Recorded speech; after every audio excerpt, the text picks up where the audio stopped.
Tim Burton's work draws heavily from the shadowy, doom-laden worlds of German Expressionism.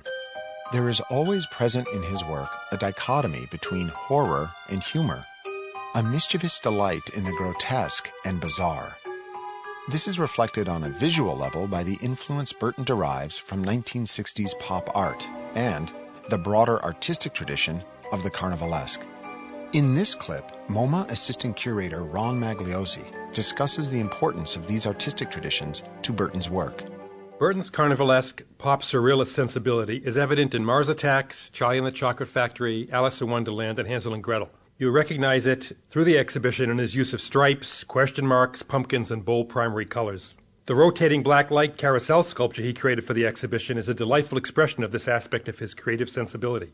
This taste for the lowbrow can be traced to his Southern Californian roots and the pop culture of comics, science fiction, and monster films and psychedelia that he indulged in during his youth.